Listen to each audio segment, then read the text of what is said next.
시청자 여러분 안녕하십니까? VOA 뉴스투데이 시작합니다. 미국 국무부의 정박 대북 고위 관리가 북한의 비핵화를 하룻밤 사이에 이룰 수 없다면서 궁극적인 비핵화로 향하는 중간 단계가 필요하다고 확인했습니다. 또 한국, 일본 등 동맹과 함께 북한의 도발을 억제할 것이라며 유엔 안보리에서의 협력을 강조했습니다. 첫 소식 조은정 기자가 보도합니다. 미국 국무부의 정박 동아태 부차관보 겸 대북 고위 관리는 워싱턴의 카네기 국제평화재단에서 열린 대담에서 전날 백악관 당국자가 밝힌 한반도 비핵화 과정의 중간 조치 가능성 발언에 대한 입장을 재확인했습니다. 정박 부차관보는 VOA의 관련 질문에 한반도 비핵화가 분명한 목표라면서 그러나 다뤄야 할 것들이 많기 때문에 중간 단계가 필요하다고 강조했습니다. I don't want to prejudge that as a final step, but I think it goes without saying that there would have to be interim steps toward ultimate denuclearization. And I think it's really important to acknowledge that there's a lot of weapons to be dealt with. 박 부차관보는 특히 구체적으로 북한의 고체 연료 미사일과 전술 핵무기, 극초음속 능력, 무인 잠수정 등 북한의 무기 관련 활동과 확산의 범위를 거론하면서 비핵화는 하룻밤 사이에 이루어지지 않을 것이라고 말했습니다. Denuclearization is not going to happen overnight. I think everybody knows this. And of course, there are going to be steps that need to be taken to get there. And of course, we would welcome any kind of signals from the DPRK that they're willing to engage. 박 부차관보는 중간 단계 조치에 북한 핵동결이 포함되느냐는 질문에는 즉답을 하지 않았습니다. 앞서 미라 랩 후퍼 백악관 국가안보회의 아시아 대양주 담당 선임 보좌관은 4일 한국중앙일보와 미국 전략국제문제연구소가 주최한 포럼에서 미국의 목표는 여전히 한반도의 완전한 비핵화이며 그러나 비핵화로 가는 과정에서 영내와 세계가 보다 안전해질 수 있다면 중간 조치를 고려할 수 있다고 밝혔습니다. 한편 박 부차관보는 북한이 핵과 미사일 개발을 위해 많은 실험에 나서고 대남 노선을 수정하면서 러시아와 군사 협력을 강화하고 있는 데 대해서는 북한의 장기적인 전략 변화로 판단했습니다. What has changed is that Kim seems to have decided he cannot achieve his primary goals through negotiations with the United States or the Republic of Korea. He's viewing the world through a new Cold War lens in which the DPRK can benefit from aligning more closely with Russia and the PRC. 박 부차관보는 이어 동맹 파트너들과 함께 북한의 도발을 억제하고 국제 안보를 강화하며 인권에 대한 존중을 촉진하고 북한의 수입원을 차단하기 위한 노력을 배가할 것이라고 강조했습니다. 정박 부차관보는 그러면서 중국과 러시아가 유엔 안보리 차원의 대북 조치를 막고 있는 상황에서 미국과 한국, 일본이 모두 안보리 이사국으로 활동하는 것은 매우 긍정적이고 환영할 진전이라며 미한일 3국의 강화된 협력을 기대했습니다. VOA 뉴스 조은정입니다. 미국 국무부가 북한 비핵화 과정에서 중간 조치를 고려할 수 있다는 백악관 고위 당국자의 언급에 대해 바이든 행정부의 정책 변화를 의미하는 것은 아니라고 강조했습니다. 매튜 밀러 국무부 대변인은 5일 정례 브리핑에서 전날 미라랩 후퍼 백악관 국가안보회의 NSC 아시아 대양주 담당 선임 보좌관이 한국의 중앙일보와 미국 전략국제문제연구소 CSIS가 주최한 포럼에서 밝힌 관련 발언이 미국의 대북정책 변화를 뜻하느냐는 질문에 이같이 답했습니다. 랩 후퍼 선임 보좌관은 4일 해당 포럼에서 공개된 사전 녹화 대담에서 한반도의 완전한 비핵화라는 기존 정책 목표에 변함이 없다면서도 그 과정에서 중간 조치가 있을 수 있다고 밝혔습니다. 한편 밀러 대변인은 지난 4일부터 진행한 미한 연합훈련과 관련해 응분의 대가를 치를 것이라는 북한 국방성의 위협 담화와 관련해서는 북한 당국자들의 선동적인 수사는 이번이 처음이 아닌 것이 분명하며 유감스럽지만 그것은 전혀 새롭거나 놀랄 일이 아니라고 밝히고 미국은 동맹인 한국과 계속 함께할 것이라고 강조했습니다.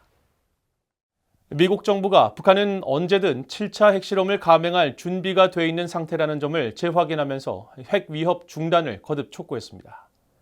국무부 대변인은 5일 북한 영변 핵시설과 풍계리 핵실험장의 재가동 정황을 밝힌 라파엘 그로시 국제원자력기구 IAEA 사무총장의 전날 발언에 대한 VOA의 논평 요청에 미국은 북한이 잠재적인 7차 핵실험을 위해 풍계리 핵실험장을 준비해왔으며 정치적 결정만 기다리고 있다고 평가한다고 답했습니다. 그러면서 이런 평가는 지난해 북한의 핵무기를 기하급수적으로 늘리겠다는 김정은의 공개적인 언급과 일치한다며 북한의 7차 핵실험은 심각한 긴장 격화를 의미하는 것으로 영내 및 국제안보를 심각하게 위협할 것이라고 밝혔습니다. 또 국제 비확산 체제를 훼손하고 다수의 유엔 안보리 결의를 노골적으로 위반하는 행위가 될 것이라면서 북한이 더 이상의 위협적 핵활동을 중단하고 진지하고 지속적인 외교에 나설 것을 촉구했습니다. 앞서 라파엘 그로시 IAEA 사무총장은 4일 열린 정기이사회 개회사에서 영변의 경수로 냉각 시스템의 온수 배출을 관찰했으며 풍계리 핵실험장도 여전히 사용 중으로 새로운 핵실험을 할 준비가 돼 있다고 평가했습니다. 평양의 한 쇼핑몰에서 해외 유명 애니메이션 캐릭터가 포착되자 원 저자가 북한의 무단 도용 사실을 확인했습니다. 자신은 사용을 허락한 적이 없으며 저작권 업체 측에게 조사를 요청할 것이라고 밝혔습니다. 김영권 기자가 보도합니다. 북한에 체류 중인 것으로 알려진 빅토리아라는 이름의 러시아 여성이 올린 인터넷 사회 연결망 서비스 사진입니다. 북한의 쇼핑몰 내부를 찍은 것으로 보이는 사진에 어린이용 대형 미끄럼틀 모습이 보입니다. 그리고 미끄럼틀엔 세계적으로 큰 인기를 끈 애니메이션 바다 탐험대 옥토넛의 캐릭터들이 크게 그려져 북한의 무단 사용 가능성이 제기됐었습니다. 이에 대해 애니메이션 옥토넛의 원저자 메오미 측은 북한이 해당 캐릭터 사용을 무단 도용했음을 확인했습니다. 메오미란 필명으로 활동하는 비키 웡 씨와 마이클 머피 씨는 5일 VOA의 관련 질문에 우리는 이런 사실을 전혀 인지하지 못했으며 이를 허가하지 않았다고 밝혔습니다.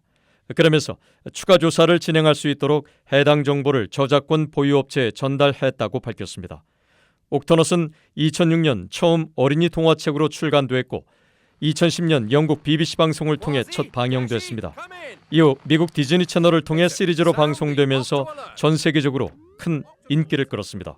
VOA는 현재 옥토넛의 저작권을 관장하고 있는 실버게이트 미디어에도 북한의 캐릭터 무단 사용에 대한 문의를 하고 답변을 기다리고 있습니다.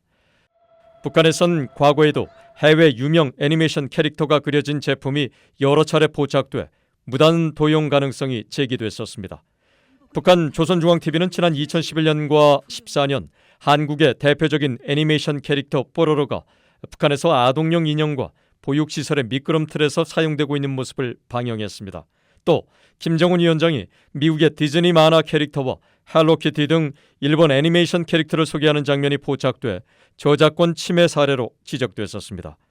창작물에 대한 저작권은 각국의 법률에 따라 매우 엄격하게 보호됩니다. 미국 등 대부분의 국가는 저작권법을 통해 원저자의 허가나 라이센스 계약이 없는 저작권의 무단 사용을 엄격히 금지하고 있습니다. VOA 뉴스 김영권입니다.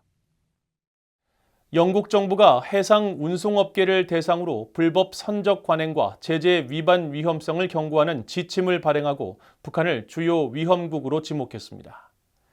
영국 재무부 산하 금융제재 이행국은 5일 발표한 지침에서 러시아, 이란과 함께 북한을 위험 제재 대상국으로 지목하고 해상보험회사와 선급협회, 석유기업, 정유공장, 선박 등록기관을 비롯해 세관과 항만, 해운산업협회 등 모든 관련 기관들이 북한 등의 금융제재 위반 위험에 노출돼 있다고 경고했습니다. 그러면서 북한은 유엔과 영국이 부과하는 중대한 제재 조치를 받고 있다면서 대량 살상무기와 탄도미사일 확산에 맞서는 것이 이번 지침의 목적이라고 강조했습니다. 영국 금융제재 이행국은 이어 북한 등 위험국의 불법 선적 관행으로 석탄과 석유 제품의 불법 이전에 악용되는 사례로 선박 간 환적과 선박 자동 식별 장치의 임의 조작, 선적 관련 문서 조작 등을 지적하고 해운업계는 대북 제재 대상자와의 금지된 활동에 관여하지 않도록 사전에 관련 기관과 반드시 논의할 것을 권고한다고 밝혔습니다.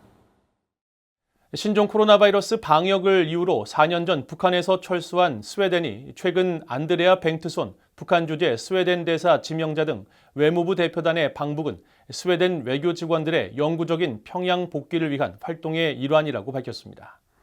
스웨덴 외무부 대변인은 5일 최근 북한 주재 중국 대사가 뱅트손 지명자와 평양에서 면담을 했다는 북한 주재 중국 대사관의 발표에 대한 VOA의 논평 요청에 이같이 답했습니다. 그러면서 스웨덴은 한반도 정세의 평화적인 해결을 위해 장기적으로 노력해왔으며 대화와 신뢰 구축 과정에 대한 지지를 지속적으로 표명하고 있다고 설명했습니다. 앞서 지난달 29일 북한 주재 중국 대사관은 양야쥔 대사가 안드레아 뱅트손 스웨덴 대사 내정자와 회담했다고 밝혔습니다. 이상으로 VOA 뉴스투데이를 모두 마칩니다. 시청해주신 여러분 고맙습니다.